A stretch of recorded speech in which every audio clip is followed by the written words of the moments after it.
आज हम जो रिपोर्ट लेकर आए हैं वो सिर्फ खबर नहीं बल्कि एक दर्द का समंदर है। एक ऐसा समंदर जिसमें हर लहर सवाल बनकर टूटती है और हर बूंद आंसुओं से भरी है। ये कहानी शुरू होती है 14 जून 2020 को, जब सुशांत सिंह राजपूत की सांसें थम गईं।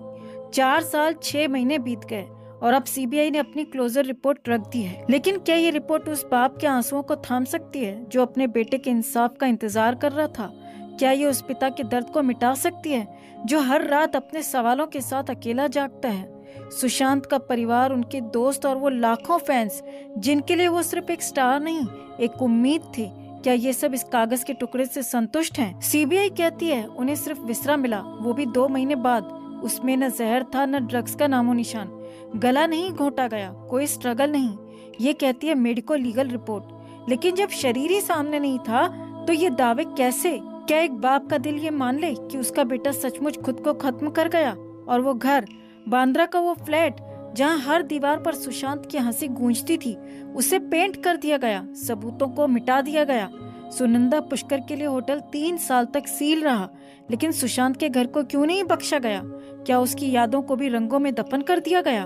वो कुर्ता जिससे सुशांत ने कथित तौर पर फंदा बनाया, पुलिस ने खुद कहा था कि वो उनके वजन को नहीं झेल सकता था। फिर वो पंखे तक पहुंचे कैसे? कोई टेबल नहीं, कोई सहारा नहीं। क्या हवा में लटक गया था उनका सपनों भरा जीवन? और वो शख्स पिंक कैप ब्लैक बैग लिए कौन था? क्या ले गया वो अपने साथ? क्लोजर रिपोर्ट चुप है। सुशांत को जब उतारा गया तो उनके कपड़े कौन से थे? उनकी आखिरी सांस कब थमी? पीएम रिपोर्ट में ये तक नहीं। एक पिता का दिल कैसे माने कि उसका बेटा चला गया जब उसकी आखिरी सांस का वक्त तक न बता सके कोई? सुशांत के रिश्तेदार रमेश चंद्र की आवाज कांपती है। वो कहते हैं सुशांत ऐसा नहीं था, वो हंसता था, सपने देखता था। आत्महत्या नहीं, उसकी हत्या हुई थी। उनके शब्दों में गुस्सा कम, दर्द ज्यादा है। वो पूछते हैं दिशा सालियान का केस क्यों नहीं खुलता? क्या उसमें छुपा है सुशांत की मौत का सच? उनके आंसुओं में एक उम्मीद टिमटिमाती है, शायद एक दिन सच बाहर आए। लेकिन अभी तो हर सवाल के जवाब में सन्नाटा है। सोशल मीडिया पर जस्टिस फॉर एसएसआर आज भी गूंजता है। हर ट्रेंड में एक मूक चीख है जो पूछती है सुशांत को न्याय कब मिलेगा? सीबीआई कहती है रिया का हाथ नहीं, आत्महत्या ही थी। लेकिन जब सबूतों को मिटा दिया गया, जब उस कमरे की हर निशानी को धो दिया गया, तो ये सच कितना सच है? आरुषि की माँ आज भी जवाब ढूंढती है। सुनंदा का परिवार आज भी सवालों में खोया है। और अब सुशांत, क्या उसकी हंसी भी इन अनसुलझे सवालों में गुम हो जाएगी? ये क्लोजर रिपोर्ट सिर्फ कागज नहीं, एक जख्म है जो हर उस दिल को चीरता है जो सुशांत को याद करता है। क्या ये अंत है दोस्तों, या एक पिता के आंसुओं की नई शुरुआत? क्या वो पिता कभी अपने बेटे का सच जान पाएगा? ये कहानी खत्म नहीं हुई। हर सवाल एक नया दर्द है, हर चुप्पी एक नई टीस। हम फिर लौटेंगे क्योंकि सुशांत की हंसी को चुप कराने वाला सच अभी भी कहीं छिपा है और उस सच को ढूंढना हमारा वादा है। क्या कोई सच ऐसा होता है जो पर्दे के पीछे दफन हो जाए लेकिन उसकी चीखें फिर भी गूंजती रहें? आज बात उस आग की जो 5 साल पहले भड़की थी और आज तक सुलग रही है। सुशांत सिंह राजपूत और दिशा सालियान, 2 नाम, 2 मौतें और एक सवाल। क्या ये सिर्फ हादसे थे या किसी ने सच को कुचलने की साजिश रची थी? 5 साल पहले महाराष्ट्र की सियासत में तूफान आया था। एक लड़की दिशा अपनी बिल्डिंग से नीचे गिरी, कहा गया हादसा है। फिर सुशांत, एक चमकता सितारा, अपने कमरे में लटका मिला, कहानी बनी खुदकुशी। लेकिन क्या ये इतना आसान था? नहीं। आरोपों की बौछार शुरू हुई, बड़े बड़े नाम उछले, सियासी गलियारों में हड़कंप मचा। विपक्ष चिल्लाया यहाँ कुछ गड़बड़ है और सत्ता ने कहा सब ठीक है, चुप रहो। लेकिन आज जब कुर्सियां पलट चुकी हैं, वही चिल्लाने वाले अब सत्ता में बैठे हैं और वही चुप कराने वाले अब सवाल उठा रहे हैं। हाँ, बीजेपी ने तब उंगली उठाई थी और आज उद्धव ठाकरे का कुनबा कटघरे में है। लेकिन सवाल वही है, सच कहाँ है? अब मामला हाईकोर्ट तक पहुंच गया है। दिशा के पिता ने फिर से दरवाजा खटखटाया। उनकी आंखों में आंसू, दिल में सवाल, मेरी बेटी को किसने मारा? और इस सवाल ने उद्धव के घर में आग लगा दी।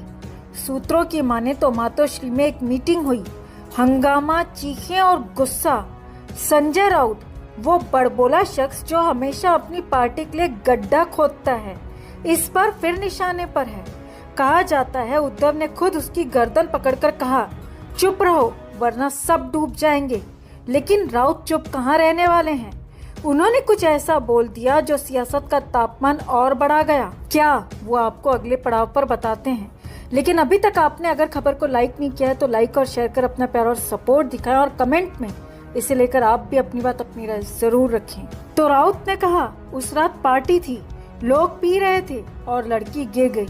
अरे भाई, ये तो वही बात हुई कि मैं वहाँ था नहीं, लेकिन सब देख आया। अब सवाल ये, राउत को कैसे पता? क्या वो उस रात के गवाह थे या किसी ने उन्हें स्क्रिप्ट थमा दी थी? अगर वो सच बोल रहे हैं तो उस पार्टी में और कौन कौन था? और अगर झूठ, तो ये बचाने की कोशिश किसे फंसा रही है? आदित्य ठाकरे का नाम फिर से उछला। उद्धव का लाडला जो अब घबराहट में डूबा है। कहते हैं वो नींद की गोलियां खा रहा है। महारश्मि परेशान और उद्धव गुस्से में। लेकिन ये गुस्सा किस पर? राउत पर या उस सच पर जो बाहर आने को बेताब है? सुशांत की वो मुस्कान, दिशा की वो मासूमियत, क्या इन दोनों को सिर्फ इसीलिए चुप करा दिया गया क्योंकि वो किसी बड़े राज के करीब थे? दिशा के पिता का आरोप है आदित्य वहां था और उसने कुछ किया। उद्धव चिल्लाए, ये झूठ है। लेकिन राउत का वो बयान, उसने सारे किले ढहा दिए, लड़की गिर गई। ये सुनकर दिशा की माँ का कलेजा मुंह को आया होगा। और सुशांत, क्या उसने कुछ देख लिया था जो उसे नहीं देखना चाहिए था? एक दोस्त ने बताया, सुशांत उस दिन उदास था, बोला था मुझे डर लग रहा है। क्या वो डर आज सच बनकर सामने आ रहा है? अब मातोश्री में हिदायतें बट रही हैं, मुंह बंद रखो, कोर्ट में जवाब देंगे। लेकिन राउत साहब को कौन रोक पाएगा? वो तो ऐसे हैं जैसे सच का ढोल लेकर निकल पड़ते हैं और फिर खुद ही उसमें फंस जाते हैं। पार्टी कहती है चुप रहो, लेकिन राउत कहते हैं मैं तो सच बोल रहा हूँ। अरे भाई, सच बोलना है तो पूरा बोलो। उस रात क्या हुआ? कौन पी रहा था? लड़की गिरी या धक्का दिया गया? और अगर तुम वहाँ नहीं थे तो ये डिटेल्स कहाँ से लाए? क्या कोई स्क्रिप्ट चल रही है जिसमें आदित्य को बचाने के चक्कर में सब फंसते जा रहे हैं? अब कोर्ट का फैसला बाकी है। दिशा के पिता कहते हैं मुझे इंसाफ चाहिए। सुशांत के पेरेंट्स चीख रहे हैं हमें सच चाहिए। लेकिन उद्धव के घर में सन्नाटा है या शायद रोने की आवाजें। आदित्य की हालत देखकर लगता है वो टूटने की कगार पर है।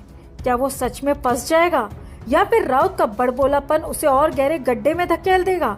और सबसे बड़ा सवाल, क्या सुशांत और दिशा की मौत का राज कभी खुलेगा या ये सियासत का एक और खेल है जहां सच को कुर्सी के नीचे दबा दिया जाता है? तो आप क्या सोचते हैं दोस्तों? क्या आदित्य बच निकलेगा?